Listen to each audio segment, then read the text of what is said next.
kita bakal ngomongin mengenai FCV. Udah pada ngeh belum FCV itu? FCV itu adalah feline calicivirus. Oke, mungkin banyak yang tahu ya calicivirus itu apa, tapi banyak juga mungkin yang belum tahu nih teman-teman. Jadi kita akan ngebahas mengenai hal itu hari ini ya.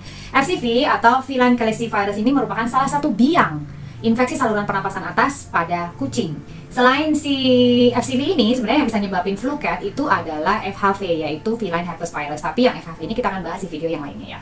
Calicivirus nih ya teman-teman, itu adalah sangat menular ya pada kucing. Tapi untungnya ini nggak menular pada manusia. Cara penularannya adalah kontak langsung dengan si kucing yang sakit atau melalui lingkungan yang terkontaminasi oleh sekresi dari si kucing yang terinfeksi tadi. Misalnya kayak air liur, kemudian sekresi dari mata atau hidung ya, ingusnya. Jadi virus ini, partikel dari virus ini itu kecil, jadi dia bisa menempel di mana-mana. Misalnya kalau kucing lagi bersin ya, nah virusnya atau dropletnya itu bisa menempel di semua permukaan. Misalnya kayak di bowl makanannya, kemudian di kandangnya, di lantai, bahkan di tangan. Misalnya ada kucing yang sakit terus kita belai-belai, nah tangan kita pun bisa terkontaminasi dengan si partikel dari virus ini. Dan kalau misalnya ada kucing lain yang sehat berkontak langsung dengan lantai, kandang, ataupun tangan kita yang terkontaminasi, maka dia bisa ketularan. Dan perlu diingat nih teman-teman bahwa si virus ini itu bandel. Dia bisa bertahan di permukaan apapun itu selama semingguan ya. Tapi kalau misalnya tempatnya itu cool, lembab, terus tidak terpapar sinar matahari, dia bisa bertahan lebih lama lagi. Begitu tertular virus ini, maka si kucing itu tidak langsung menunjukkan gejala nih teman-teman. Tapi masa inkubasi adalah 2-6 hari kemudian barulah gejala muncul. Setelah gejala muncul, maka si kucing ini dalam 2 atau 3 minggu ke depan, maka dia itu berpotensi untuk menulari kucing-kucing lain melalui sekresinya. Ketika kucing sudah sembuh dari calicivirus ini,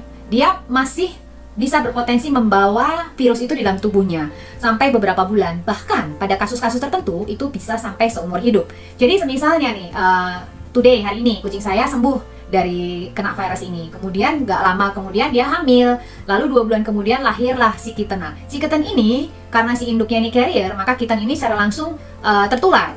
Ngomongin gejala calicivirus nih teman-teman, sangat bervariasi ya, dari yang paling ringan nih, misalnya dia tuh nggak terlalu tampak gejala klinisnya, mungkin nggak terlalu flu juga, kemudian nggak ada ulcer, dan kalau daya tahan tubuhnya kuat, maka dia bisa sembuh dengan sendirinya. Gejala klinis yang lebih sering nampak pada kucing yang terserang calicivirus tingkat sedang itu biasanya adalah di seputar tenggorokan dan juga hidung. Jadi kayak misalnya bersin, kemudian pilek, kemudian kayak hidungnya tersumbat, susah napas, jadi susah napas, kemudian ada konjungtivitas nih teman-teman, yaitu ada radang selaput pada kelopak mata. Kemudian juga ingusan, terus mata berair. Itu di ingusannya sendiri itu kadang-kadang ada yang warnanya bening atau bisa juga sampai kayak terjadi keinfeksi ya, kehijauan atau kekuningan gitu ingusnya. On top of that, kucing juga akan mengalami kayak lesu, demam, anoreksia, kemudian yang paling sering dan ini menjadi ciri khasnya ya, biasanya adalah timbulnya sariawan atau ulcer di rongga mulutnya. Jadi kayak di bibir, di lidah, di gusi itu pada banyak sariawan di situ.